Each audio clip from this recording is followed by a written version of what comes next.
there, Matt. Hope your travels are going well and heading back from New York.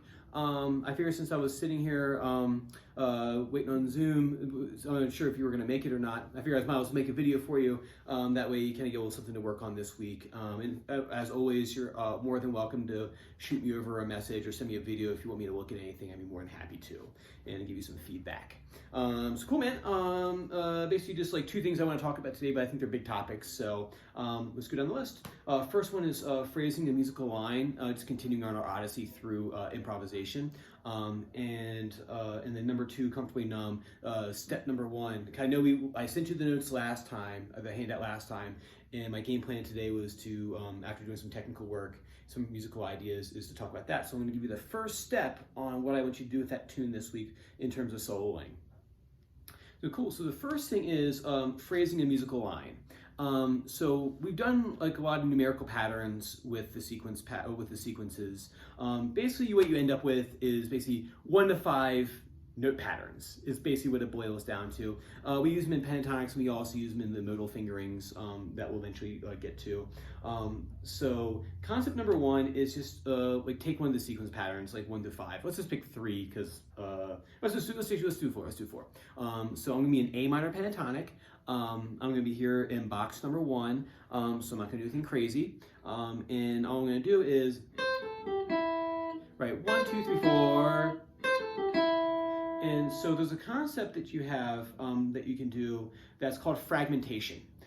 Fragmentation is when we take that number of notes, right? And the nice thing about the 4-note sequence is even though I had to do that kind of like my first is my last, that's not a rule. That's just some sort of guideline that you can follow. Sometimes what you might do is like 1, 2, 3, 4, 1, 2, 3, 4. See, that one I didn't jump back twice, so you're free to do that. So what I like to do is do a fragment, do a group of 4 a couple of times. So like 1, 2, 3, 4, 1, 2, 3, 4, and then I fragment that number 4 into a smaller number.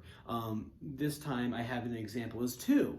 So I'll do this. I'll go 1, 2, 3, 4, 1, 2, 3, 4, 1, 2.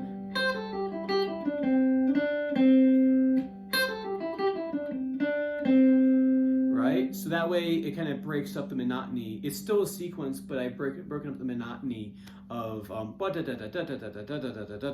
that's going to only go on for so long. So I have right? So that's the concept you can do right there. And I'm just going to do it down the scale, or just down the scale. So 1, 2, 3, 4, 1, 2, 3, 4, 1, 2, 3, 1, 2, 1, 2, 3, 4, 1, 2, 3, 4. See, even that starts getting kind of boring because it becomes predictable. So another concept that you can do is what must go up must come back down. So as we're doing the sequence, I go 1, 2, 3, 4, 1, 2, 3, 4, 1, 2.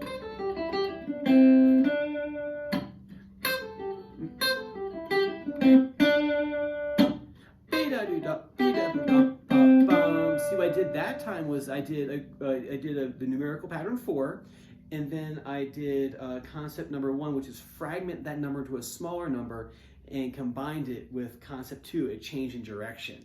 So, so what I mean by that, and I'll break it down a little slower.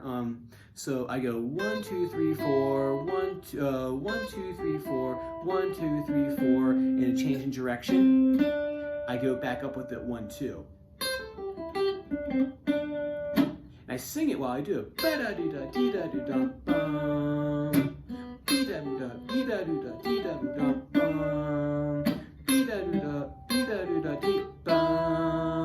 That time I did a 4 and a 2. So I did a numerical pattern 4, which I chose, and I fragmented into 2. You don't need to do 2 or 3 or 4. You can do 1 if you want. So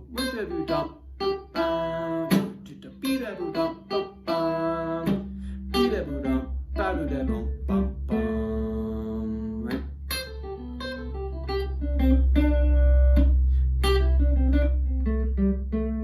Right?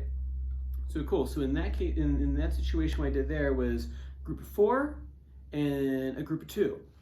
And then I did a change in direction, which is concept number 2. So I did a group of 4, a group of 2, and then change direction, right? play around with that this week. Just throw something in the looper or pull up a backing track. You can, what may be good is to maybe pull up those 7th chords, just do some A minor and E minor back and forth just to practice those chord shapes, and then see if you can do that concept of change in direction in the numerical pattern. And cool. Feel free to shoot over a video of you maybe messing around with that a little bit.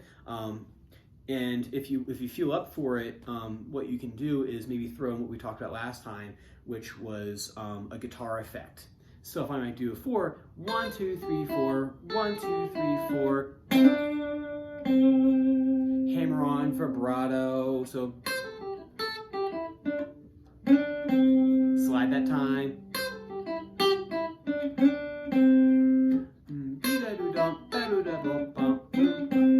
Change in direction and a slide. Cool, but like I said before, like write down like what you plan on doing for your practice session. Otherwise, it becomes, like we said before, it can be kind of scattershot, or you start kind of like, oh God, this looks cool. Oh God, this looks cool. Oh God, this looks cool. So in this situation, I would come up with a flow, numerical pattern, concept number 1, fragmentation. What are you planning on doing? Like, whether you write it down or just make a mental note of it. I need to write it down because I forget everything. I have many notebooks on everything I work on. So pick a number, 4, fragment it 2, and then a change in direction with that. Okay, and then, like I said, send me over something working on that.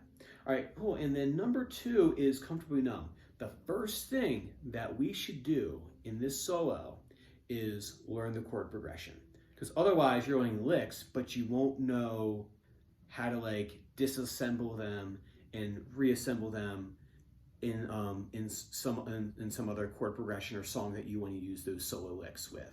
So first step, learn the chord progression, because it's going to be really important to understand what he's doing in this particular solo, because this is really well crafted solo in my opinion. I'm going to pull it up over here. The chord progression, I've written it out for you, and I've written it above the handout. If you need me to send it to you again, just let me know, okay? So basically, the chord progression, if I play it with my cowboy chords, D, 2, A,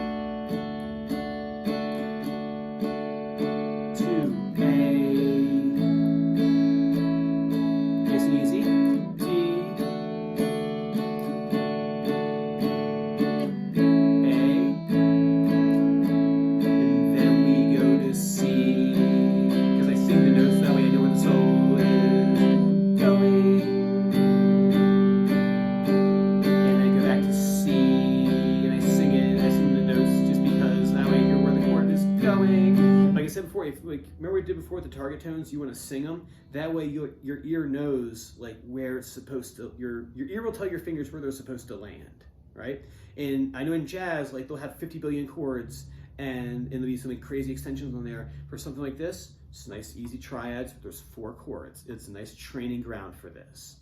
So after you go through those chords right there, next thing you want to do is play them in every possible combination with your cage chords. So say, for example, I might go, okay, I want to play my D chord using C form, okay? So I'll do, and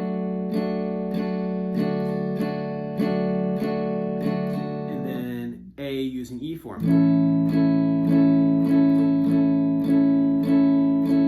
Back to, D. Actually, I'll just pick a couple chords that we can, since everybody practices. So like your C form to A using E form, and we're gonna go to C. See if I go, did I hit it right? I did. Oh my God! Yay! I've proven my first year ear training professor wrong. I can do it. Anyway, so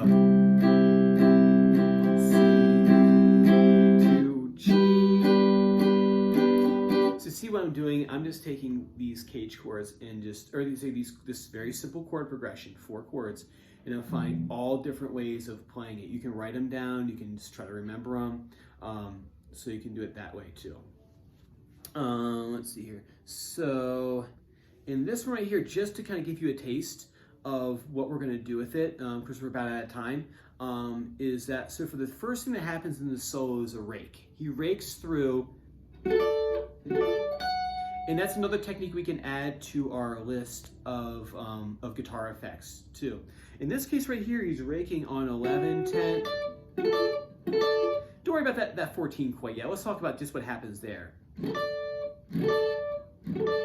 We'll talk more about that rake technique in person, or on the chat next time. But that right there, that 11, 10, 10, what is that? If you put it like this, well, wait a minute. I know from studying the chords through the cage that I played a D chord up here. Oh, wait a minute. It's an E form D chord. That's his first thing he does in the solo. So that way, when you go to another song, say if you wanted to use that lick in the second half of the tune where you have a C chord, there